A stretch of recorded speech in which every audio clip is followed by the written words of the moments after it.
Welcome to our channel.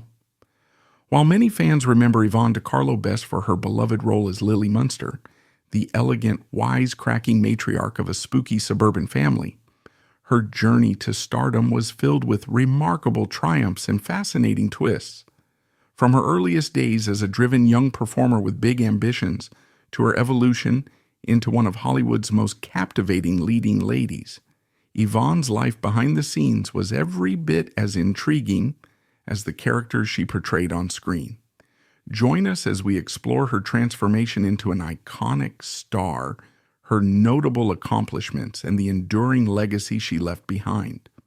Before she became the beloved vampire television mom that we all know and love, Yvonne De Carlo was breaking hearts and lighting up the silver screen as a glamorous Hollywood starlet. She was the resourceful daughter of a waitress with big ambitions, and she constantly reinvented herself.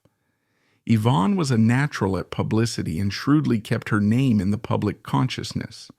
Her life served as constant fodder for ever-hungry Hollywood gossip columnists, and it was a whirlwind of glamorous events and famous suitors. Media outlets rushed to report on her numerous dates with the big names of the day, and Yvonne left a string of famous lovers in her wake. Despite the constant attention, she remained poised and elegant, always keeping her fans and the paparazzi wanting more. Yvonne started her career as a performer at local theaters and nightclubs in her hometown. She was born on September 1st, 1922, as Margaret Yvonne Middleton. Later on, she combined her middle name with her mother's maiden name, adopting the stage name by which she is now known. Her parents were William Middleton and Marie De Carlo. From her father's side, she was of English descent, and from her mother's side, she had Italian and Scottish ancestry. These varied ancestral roots not only contributed to her distinctive beauty, often described in articles of the time as exotic, but also shaped her perspective on the world, giving her a culturally rich upbringing. Unfortunately, her father abandoned the family when she was only 3 years old. Yvonne was then raised by her mother and her Presbyterian maternal grandmother in Vancouver's West End neighborhood. This family dynamic meant that she grew up observing the strength of women who persevered through adversity. Such a setting likely influenced her early development of a resilient spirit. Her mother, Marie, worked as a waitress to make ends meet. Because of this, Yvonne witnessed firsthand the challenges and sacrifices required to support a family on limited means. For a young girl who harbored grand ambitions, perhaps fueled by glimpses of film magazines or local stories about Hollywood, it must have seemed that breaking into show business was both a distant dream and a vital necessity for a better life. She attended Lord Roberts Elementary School and later went to King Edward High School. Although Yvonne was described by some classmates as somewhat quiet, she demonstrated creativity and a unique sense of dedication when it came to arts and performance. Yvonne had always dreamed of becoming a performer, and she got her wish when she trained at June Roper's British Columbia School of Dance. There, she discovered a natural talent for both singing and dancing, which led to her first opportunities to perform in shows at the Orpheum Theater and the brand new Palomar Supper Club. During this time, it became evident that Yvonne wasn't just another hopeful, she was gifted with genuine talent. Critics and local fans alike noticed her poise, stage presence, and the undeniable spark that separated her from others aiming for stardom. In addition to local acclaim, she began to attract the attention of performing art scouts who saw potential in her. Dancing and singing in front of live audiences gave her an invaluable education in reading a crowd, improvising on stage, and connecting with spectators. This early training would later serve her well when she had to command the big screen opposite major Hollywood stars. Her background as a performer in nightclubs and theaters also gave her insights into the discipline required for success. She learned how to captivate a room even if the conditions weren't ideal. Perhaps the stage was too small, the acoustics were poor, or the crowd was distracted. These minor hardships taught her resilience, a trait that would prove essential once she ventured into the fiercely competitive world of film acting. Beyond the practical skills she cultivated, her early life experiences helped shape her distinct persona. The struggles of her single mother household, the lessons from her grandmother's Presbyterian teachings, and her father's absence each left emotional imprints.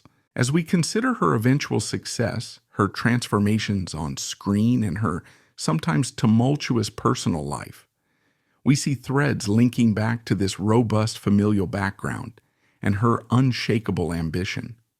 More than just a compelling footnote, her childhood story reveals the seeds of perseverance, a drive to succeed, and an artistic spirit that found its way onto stages and ultimately into Hollywood's spotlight. It is important to note that at this time, Canada had produced numerous talented performers, yet making the leap from local success in Vancouver to mainstream stardom in the United States was no small feat. Hollywood was still very much an American institution, albeit one always searching for fresh faces and new talents to dazzle audiences. Yvonne De Carlo, with her multicultural heritage and determination, stood out among the wave of aspiring performers traveling to California in pursuit of fame. This background not only formed a crucial part of her personal identity, but also gave her a unique place in the hearts of Canadian fans, who took pride in her success as one of their own.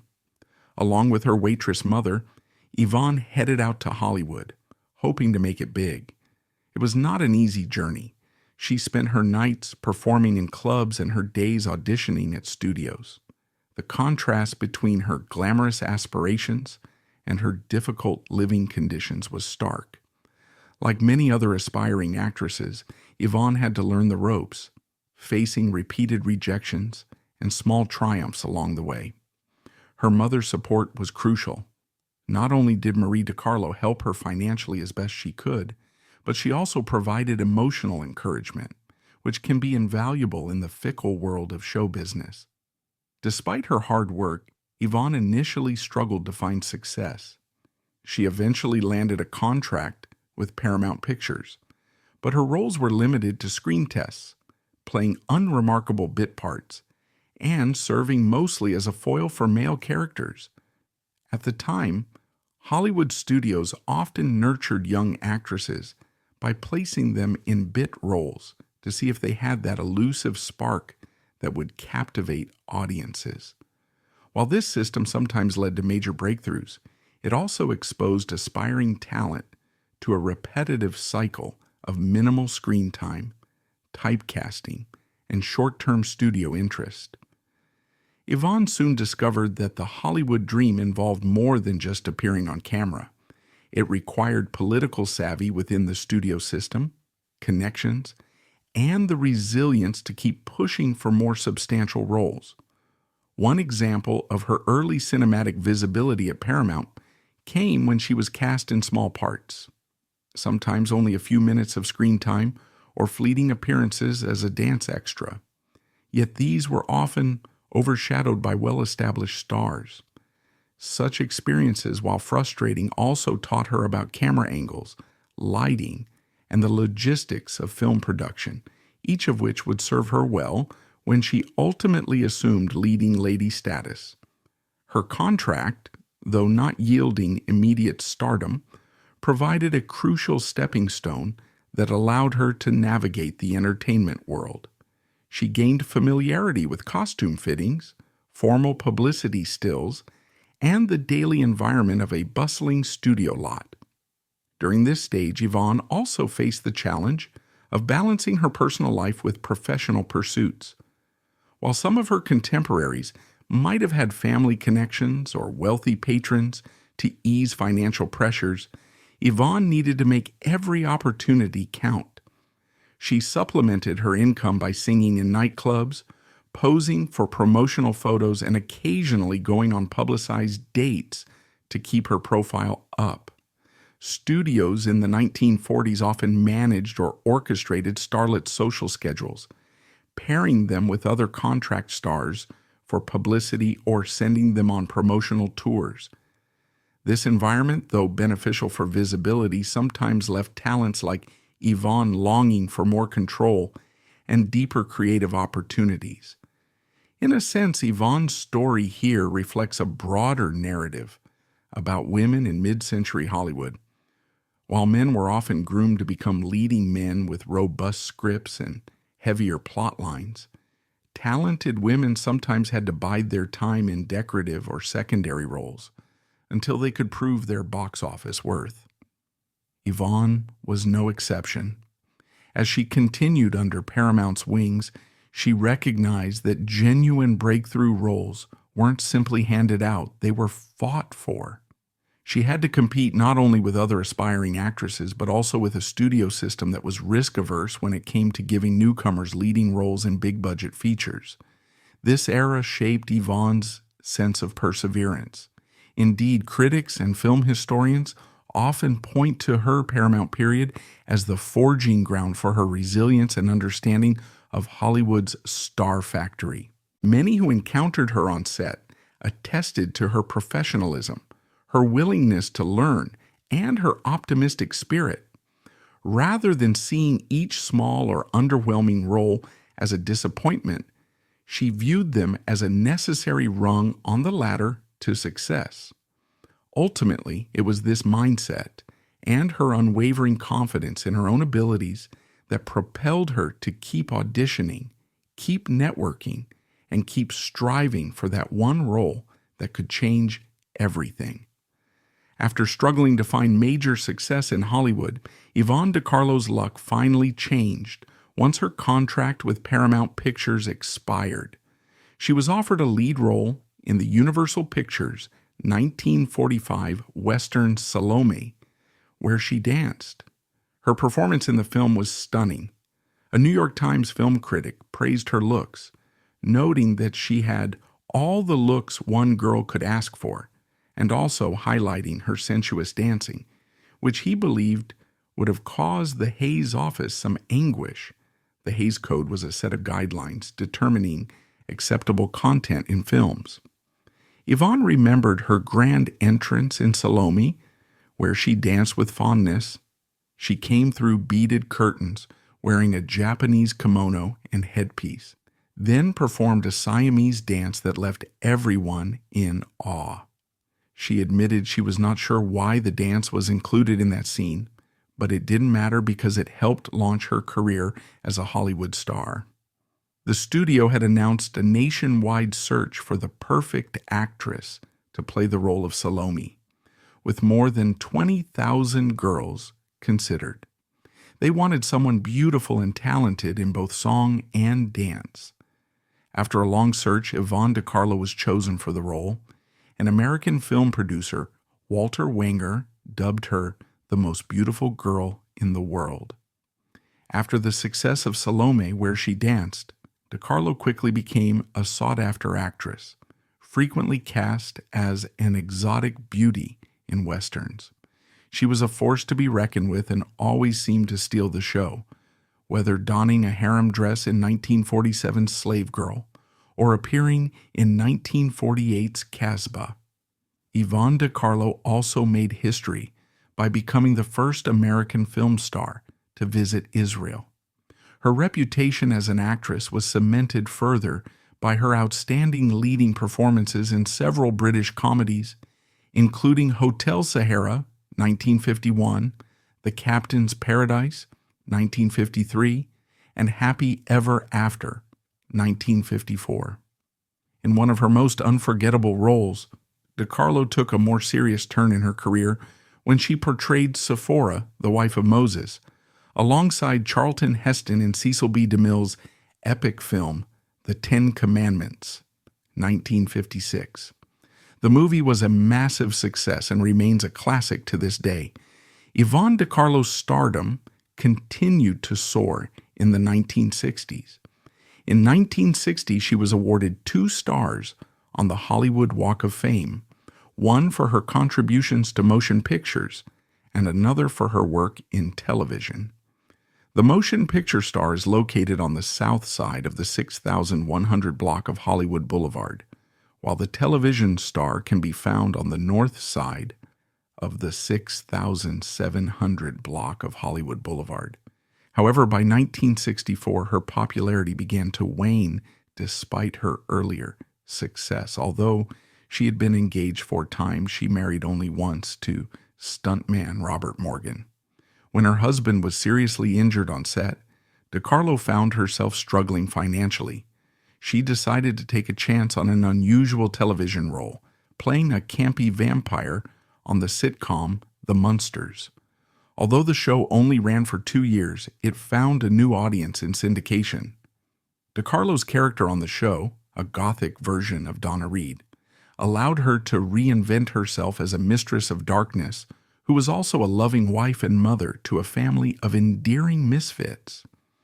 Following the success of The Munsters, Yvonne De Carlo made a comeback on Broadway in 1971, starring in Stephen Sondheim and James Goldman's Follies. This return to her roots in song and dance was widely praised. In her early years, De Carlo had numerous high-profile relationships, including with industrialist Howard Hughes and actor Robert Stack.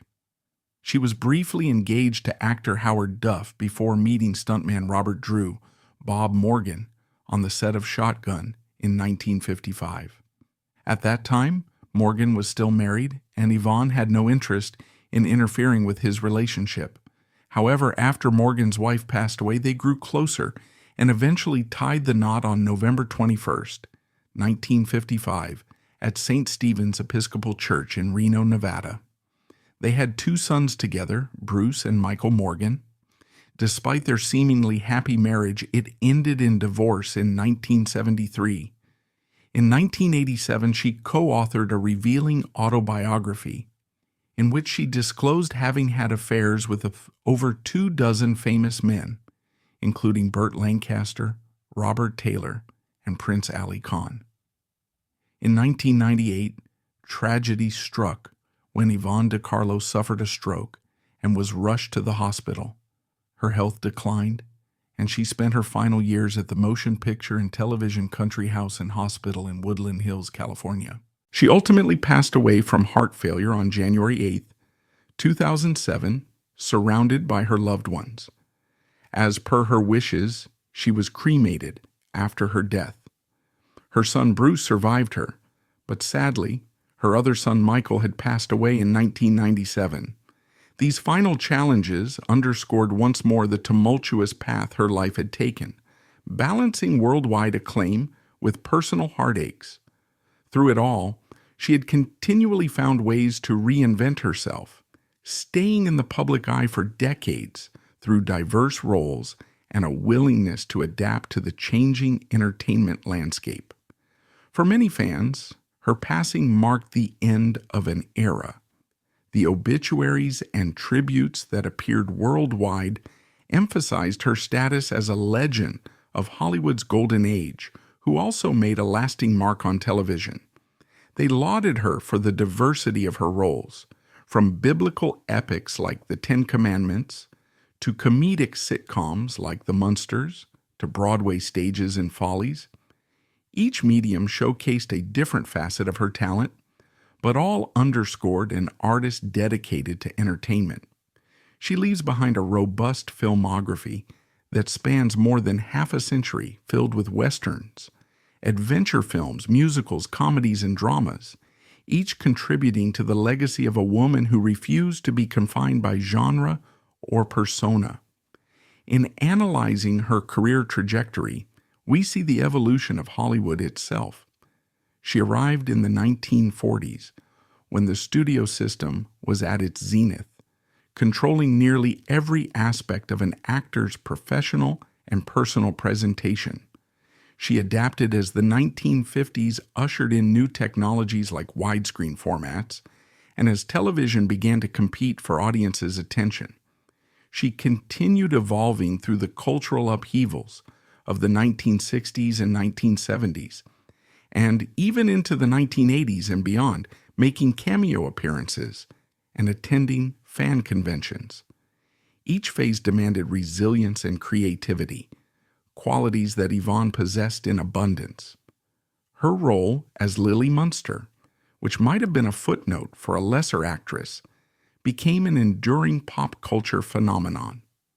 That one role alone introduced her to new generations, who might otherwise never have discovered her earlier work in Salome, where she danced, or the 10 Commandments.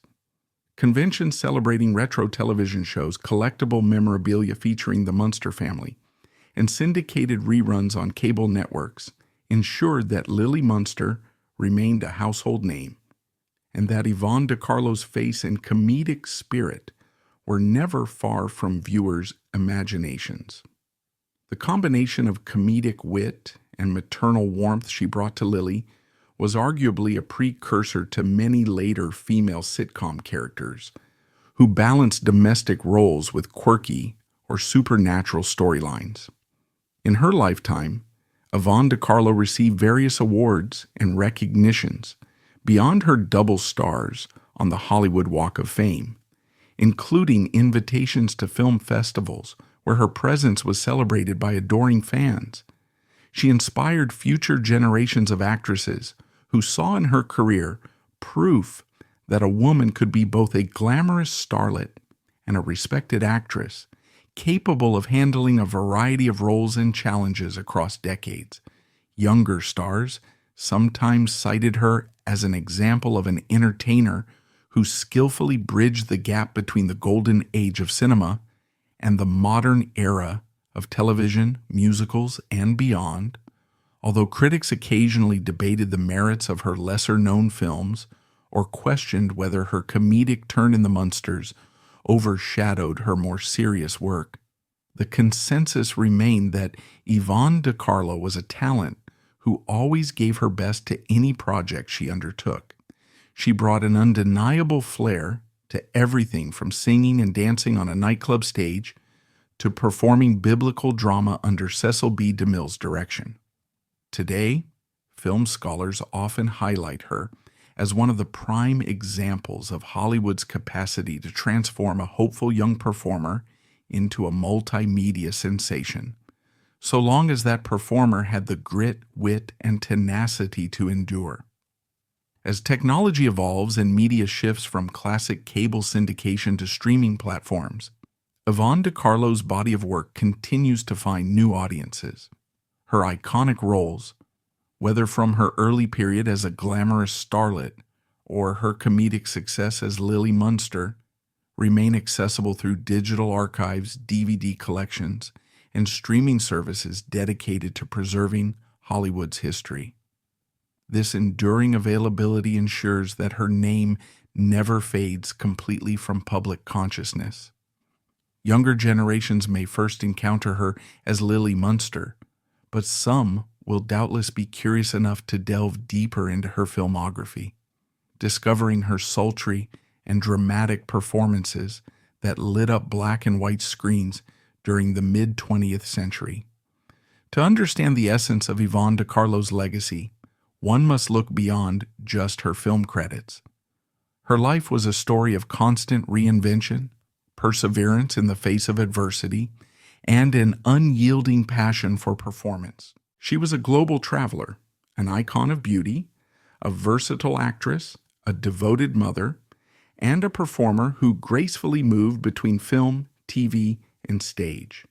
She lived life on her own terms, boldly revealing her personal affairs when she chose, pursuing challenging roles that tested her range, and never hesitating to embrace a new medium if it meant continuing to entertain audiences.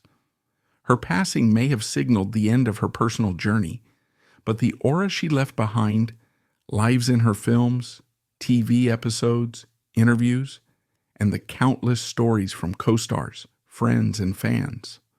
Ultimately, Yvonne De Carlo serves as a testament to the resilience and allure of Hollywood's golden age stars. Despite shifts in technology and taste, her charm remains undiminished, for those who discover or revisit her work seem, thank you for watching. From her humble roots to her glamorous Hollywood career, and ultimately to the enduring fame she found as Lily Munster, Yvonne De Carlo led a life that was as vibrant and enchanting as any of her roles. Her unforgettable performances on screen, her personal struggles, and her lasting achievements have secured her a prominent place in entertainment history. We hope you enjoyed this glimpse into Yvonne's extraordinary story. Be sure to like, comment, and subscribe for more hidden tales of classic Hollywood legends.